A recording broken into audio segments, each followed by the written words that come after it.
Ciao, bentornato o bentornato su questo canale. Se invece sei nuova o nuovo ti do il mio benvenuto. Sono Virginie, interior designer e mi occupo di case che rappresentino al 100% chi deve viverle dalla consulenza all'intero processo di ristrutturazione. In questo canale affronterò il tema casa, cercando di darti suggerimenti utili perché tu possa avere la casa dei tuoi sogni, una casa che ti rappresenti nel profondo e dove ti sentirai sempre a tuo agio. Oggi vorrei ritornare a parlare di elementi di design proponendo 5 oggetti davvero fuori dall'ordinario e molto particolari. Prima di cominciare, se ami tutto quello che riguarda l'argomento casa, ricordati di iscriverti al canale per avere altre informazioni su questo tema. Metti un bel like al video e partiamo!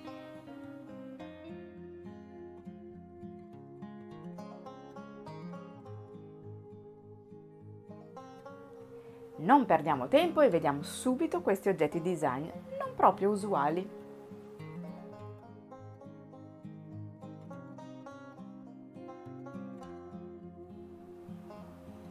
La libreria Carlton è stata ideata da Ettore Sottsass nel 1981, anno in cui fonda anche il gruppo creativo chiamato Memphis e formato da architetti e designer internazionali. Questo gruppo ha modificato profondamente il design dell'epoca, stravolgendo i canoni di bellezza di allora. La libreria Carlton è molto grande ed è decisamente un pezzo molto eccentrico, dalla forma che potremmo quasi definire antropomorfa perché ricorda un uomo che solleva le braccia e ha le gambe aperte.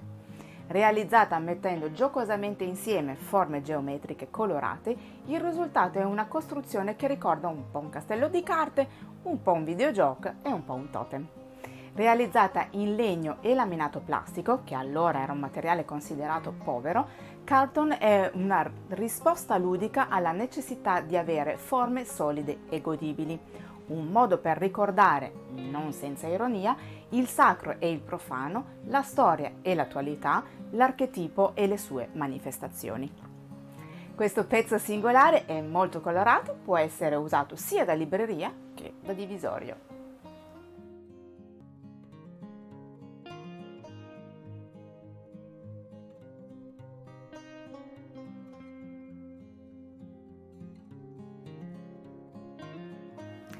Pratone è un'originale chaise lounge disegnata nel 1966 da Ceretti, De Rossi e Rosso per il brand Gufram, che lo produce nel 1972. È senza dubbio un pezzo non convenzionale, formato da 42 lunghi steli verdi e morbidi di poliuretano rivestito di Guflac, che è una speciale vernice inventata e prodotta dall'azienda. Tra questi steli ci si può sdraiare e perdersi. È letteralmente un pezzo di giardino, interamente assemblato e rifinito a mano e ci vogliono 5 settimane per realizzarlo. Si possono unire più pezzi per ricreare un'area verde più grande. Nel 2016, in occasione del suo 50° compleanno, Pratone si ghiaccia e diventa Nordic Pratone, in versione Total White. Nel 2021 nasce Pratone Forever, una versione più piccola di Pratone per adeguarsi alle dimensioni dell'arredo di oggi e, pur mantenendo la sua anima in poliuretano, viene rivestito in tessuto elasticizzato in lana bouclé.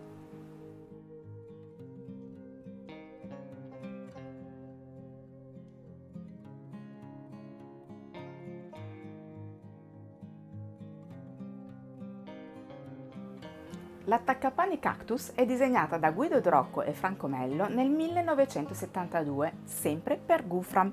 Questo originale attaccapanni raffigura molto bene il design made in Italy assolutamente creativo degli anni 70. Realizzato come Pratone in poliuretano espanso e trattato con vernice Guflac, nasce verde, ma negli anni si tinge anche di altri colori. È un cactus senza spine che puoi abbracciare senza farti male. Cactus non è solo un attaccapanni, ma un vero e proprio totem, un oggetto decorativo dall'anima pop.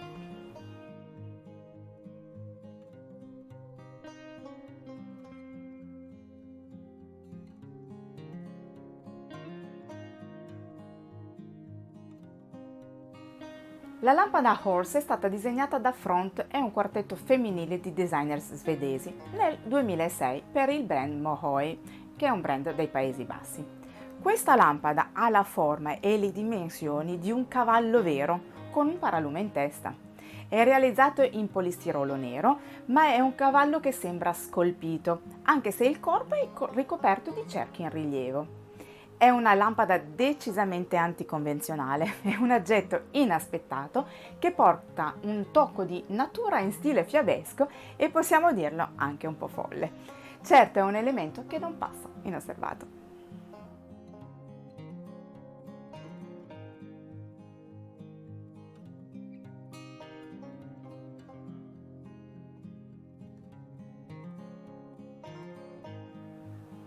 Tavolo progettato dal giovane designer francese John Noanesin, la sensazione è di osservare un tavolo invisibile su cui è stato versato della vernice rossa e che a un certo punto, come per magia, si è bloccata con gocce sospese e altre informazioni.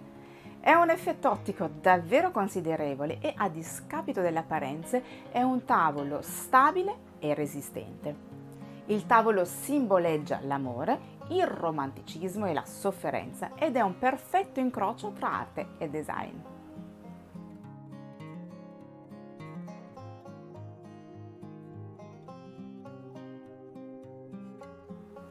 Questi 5 elementi sono decisamente particolari e fuori dall'ordinario, non pensi? Tu li conoscevi tutti? E ne metteresti qualcuno in casa? Io personalmente ho visto il cavallo Mohoi e ti assicuro che è scioccante, però l'ambiente in cui era messo tutto sommato lo giustificava. Comunque spero che il video ti sia stato utile, ma soprattutto ti sia piaciuto. Nel caso fammelo sapere con un bel like e magari nei commenti. Sentiti poi libero di condividerlo con chiunque tu pensi possa essere interessato. Ne sarò onorata e mi aiuterà a far crescere il canale. Se non lo hai ancora fatto, ricordati anche di iscriverti al canale e di attivare la campanella, così non ti perderai i prossimi video. Grazie per essere stato qui con me. A presto, ciao!